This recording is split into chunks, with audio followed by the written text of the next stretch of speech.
Good evening, Internet. I hope we're all well out there. And it's been Jeff Beck month this month, so having tabbed out a few licks on this month's blog, which I'll link a description to. I'll drop a link to. I'm going to demonstrate these here for you because my power tab skills are not always the best. So this first one, this is taken from Freeway Jam, which is in G Mixolydian, and in this instance he's using G minor pentatonic over the top. So I'm going to start this with a harmony bend. That's 17th fret on the G against the 18th fret on the B. I'm bending the G string, keeping the B static, so I'm getting a harmony there. That's C bent up to D, played against an F note. So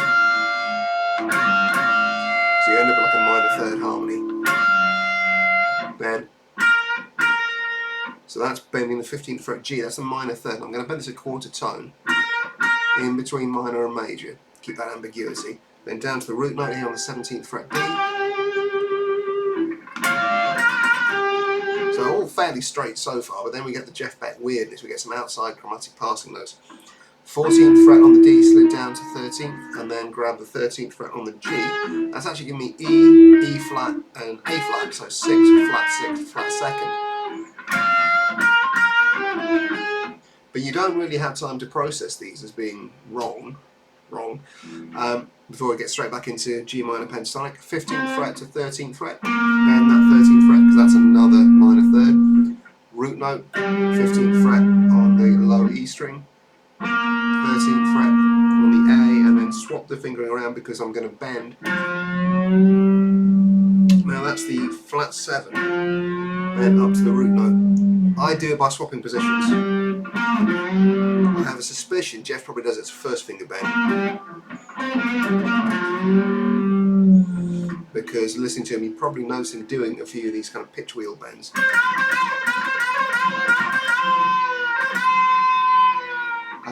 That's one technique he is quite well known for. There, instead of doing conventional bending like the 4th up to the 5th, because you can support that with 2 or 3 fingers, he would quite often bend the flat 3rd up a tone to the 4th. Now, to do that, I would recommend pulling down towards it, and it's something that you're going to need to practice that, build up your finger strength. But that is very much a Beckism, and I didn't put that in the blog, so naughty old me. Right, moving on. The next one, in fact the next 3, are all taken from You Know What I Mean, which is on Blow by Blow. And it sort of starts in B minor, but it tends to wander about. It's fairly harmonically open, you could say. Now I'm going to start with a series of 6th intervals, which will be familiar to anyone who's played any kind of country stuff.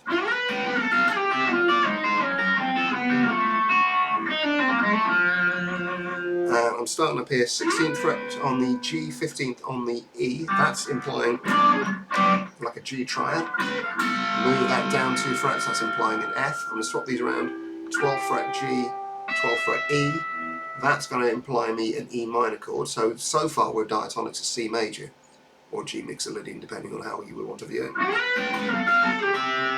Down another tone gets me to D minor. And then we start moving outside, and we're into 8th fret, C minor, 6th fret, B flat minor, 5th, that's A minor, so we're back in diatonic again. And then 4th fret G, 3rd fret on the high E, that's giving me back to a G, 2nd and 2nd, that's kind of implying a D. And then over an F, the F chord he plays. And this actually, you view it through the prism of the chord shape. There's my F chord shape. I'm going to start here, pick the 4th fret on the B, that's functioning as a flat 7, slide it back 1 fret to the 3rd fret, that's now giving me a 6th, pull off to the 1st fret, that's now giving me a 5th, down to 3rd fret on the G, that's giving me a 4th, 1st fret coming to 2nd fret on the G, that's going from minor up to major 3rd, finishing off with the root note. That's the kind of thing you can turn that into a riff, you can turn that into an accompaniment part.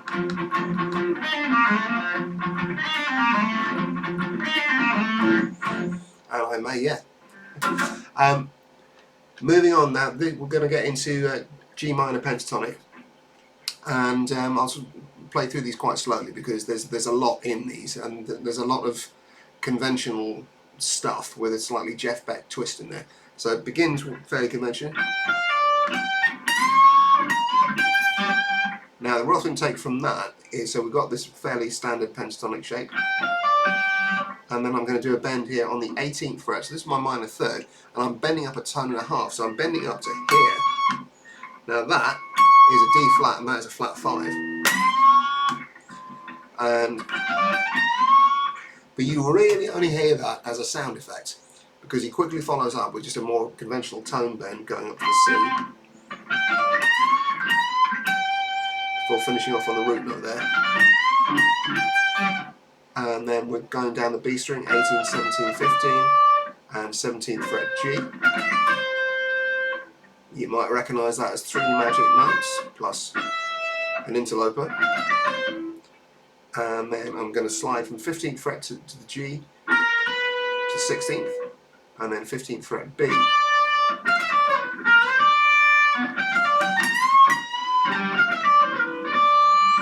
And then 17th fret G, 15 slid to 14. So he's going to bring in the second there, and then 17, 14, 17. That's root 6th root. And then back to the minor third on the 15th fret, slid to the second, and then into, well, you'll see this in the tab. So you're kind of blending minor and major pentatonic, getting pretty much a Dorian vibe there, which he then throws out the window by doing this. So here, 4th slid down a semitone to major third, so we've gone from kind of minor Dorian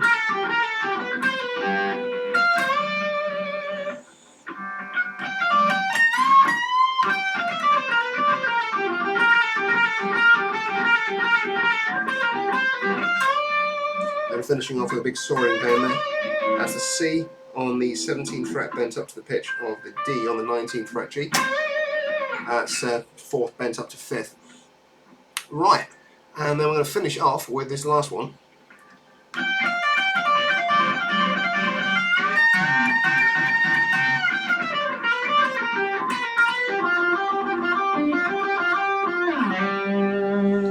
Now, we probably recognise this pattern. You'll certainly recognise if you're one of my students. 3 magic notes, plus the neighbour. If you're interested in picking for this, by the way, I'm going up, up, down. That seems the best way to build up the speed. And then we finish that by hammering 15 to 18 on the G and bending that up a tone. And then we're going to do a harmony bend with the 18th fret on the B string. I like to use my little finger for that. Then you recognise that. 15 on the E, 18, 17, 15 on the B. Sliding 15 to 16, so there's that minor into major third again. Same idea there, this time I'm hammering into the D from the minor to the major.